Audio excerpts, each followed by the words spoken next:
Diablo's most expensive items ever on Diablo 2 Resurrect. Expensive items ever sold in modern ARPG history. But what are these items? And more importantly, how did we even get here? This is the story I want to know behind Diablo 2's most expensive gear.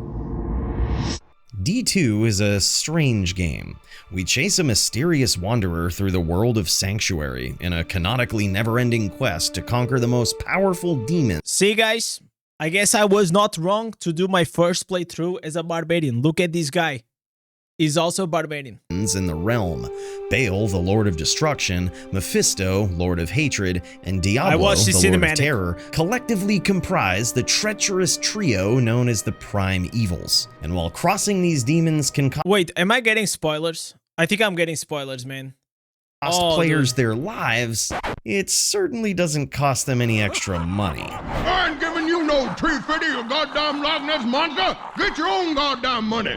So why do players spend money in this game? Some people think that the seasonal ladder has something to do with that. Okay. But is that really true? About every 3 months, the active season in D2 resets. Players start from scratch and try to claw their way up to the top of the ranks, being among the first few to reach level 99.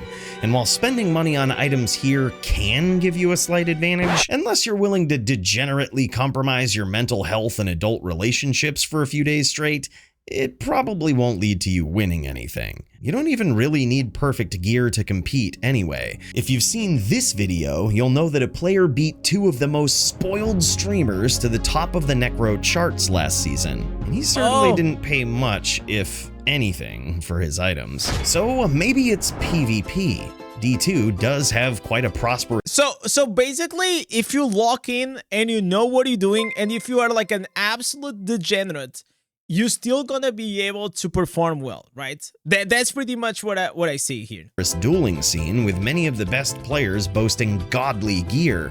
But even this endgame activity, at least in the traditional sense, has a way of favoring skill as much as, if not more than, item quality. While good gear in traditional PvP can be worth money, it doesn't even come close to the dollar signs we see in the headlines. So what's really going on? What?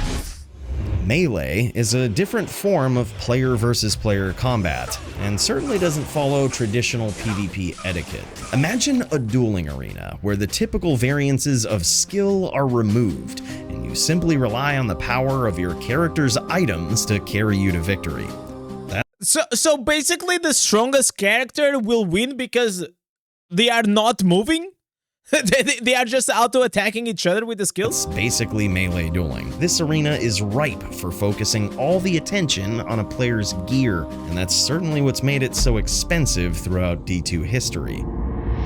In Lord of Destruction, the original 2001 release, the melee community began to grow, but even in its heyday, the value of melee gear wasn't nearly what it is today. But why? The most prolific reason as to why— Guys, we are playing the wrong game. We should be farming all day these and sell these. I will probably be so much better financially than streaming Diablo Immortal, bro. Melee prices and LOD never went parabolic. Holy shit. Was this. Crashing entire servers would allow players to roll back quests and do them again. The Charcy Imbue quest was a big target for this.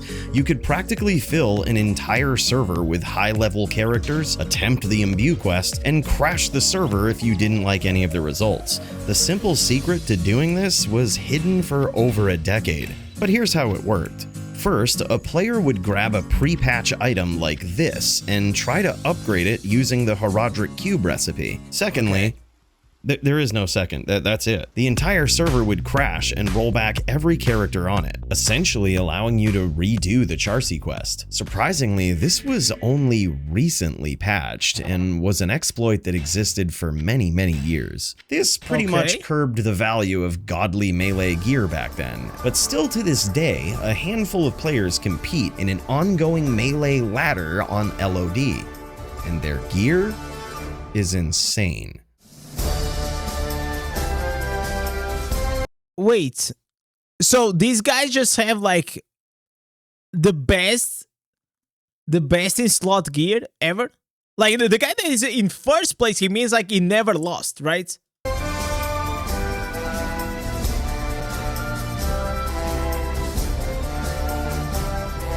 Oh, and tell me something. It is between the same class, or you can have, like, for example, the Barbarian versus the Paladin and so on. Jesus. Oh, this is making me excited to play D2, man. I still need to finish the Act But 5. fast forward 20 years, and melee dueling would reach all new heights. In 2021, Diablo 2 was resurrected and remade by Blizzard. This time, without all the previous dupes and exploits.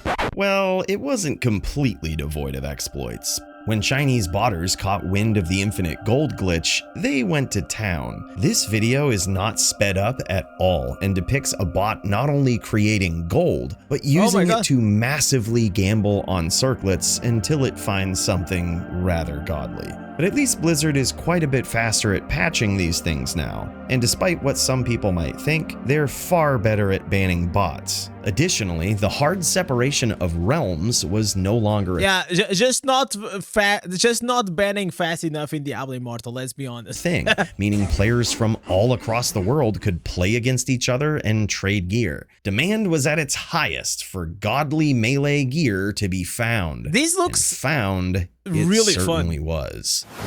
The items you're about to see are a bit out of most people's price range, but if you want to save in the gaming world, here's the trick.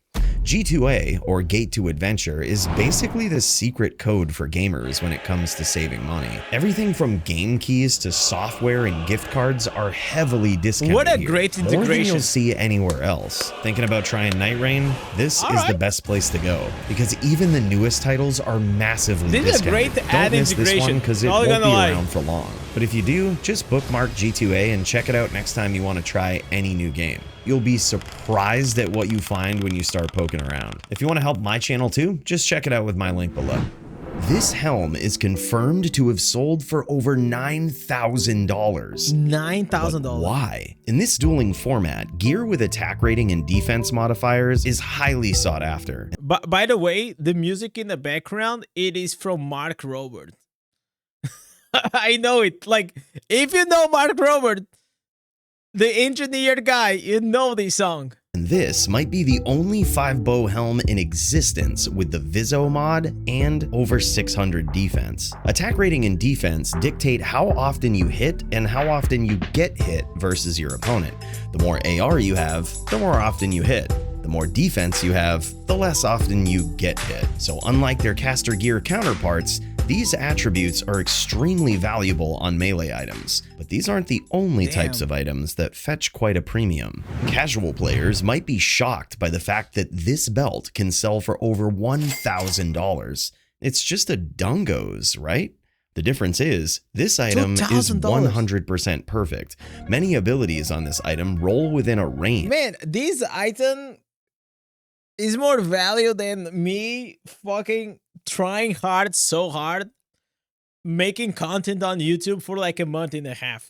And the odds of them all rolling to their maximum are extremely low. And while this might sound expensive for an item that we see all the time, it's chump change when compared to some of these other items. Here's one of the most expensive items ever sold in LOD. It was probably an import. Rares can spawn with up to 6 modifiers, and what those modifiers are make a huge difference in their value. This axe is estimated to be worth more than 17 grand. All 6 rare modifiers on this item are extremely useful in a melee setting, but strangely enough, rare items can be worth quite a bit even without all 6 mods being good. The Nova proc on this weapon is practically useless in melee, but the fact that the modifiers with the most importance spawned in the other 5 slots makes this item worth around $10,000. And this hammer... Okay, so how... Okay, does anyone in the chat knows how could I even farm this? Or it's like, you have to farm the runes? Like, you just gotta get like extremely lucky, right? Because this is an item, then it has 2 Lolo, which I don't even know. Probably is the runes, right? And then you gotta be like, because this is like ARNG. RNG here? Bale runes? Oh. So these items can drop like this, or you have to craft it? Boss hunting with the magic find with a mage. I see. That's insane. Slots makes this item worth around $10,000. And this hammer, with 4 useful mods, is worth about the same.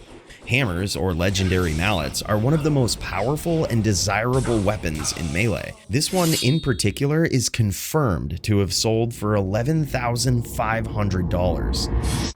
You won't find casual players crafting helms very often for their endgame builds, but they're missing out. This helm is estimated to be worth between $6,000 and $7,000. It has many of the useful abilities we've seen on Melee armor pieces, but because of the crafting formula, it also spawned with 10% deadly strike. Players using rare weapons, especially ones with only 1 socket, often struggle to stack this. As a result, an ethereal death cleaver is often better than their complicated setups. But when you have the right pieces like this to go around, you can min-max your damage output quite handily. This crafted ring is worth about $6,000. Unlike most rings, so they are looking for attack rating, life stolen per hit, strength, dexterity, and life. Melee rings don't care about having the faster cast rate ability on them. Yeah. Instead, the more stat points you see, the better. Life and attack rating are also a must, and with this one spawning nearly perfect on all of those abilities, you can see why it's worth so much. With items like these being worth so much, has everything been found? Or do Melee treasure hunters still have a chance to strike it rich? This item is the most expensive piece ever sold in Diablo 2, and some estimates put its value at $120,000. And while Wraithcrack is surprisingly similar to one of the top hammers from LOD, there's still room for improvement. And the same could be said for every Melee item in D2R. But where could it possibly go from here? Melee dueling is huge all around the world, and the GM Melee Discord is bigger than ever. With Blizzard taking a more proactive stance against botters, the power is back in the hands of players. But the question is, when will the next big ticket item be found? I mean, what a great video, man. This was awesome. Guys, absolutely go there and drop a like to this dude, man.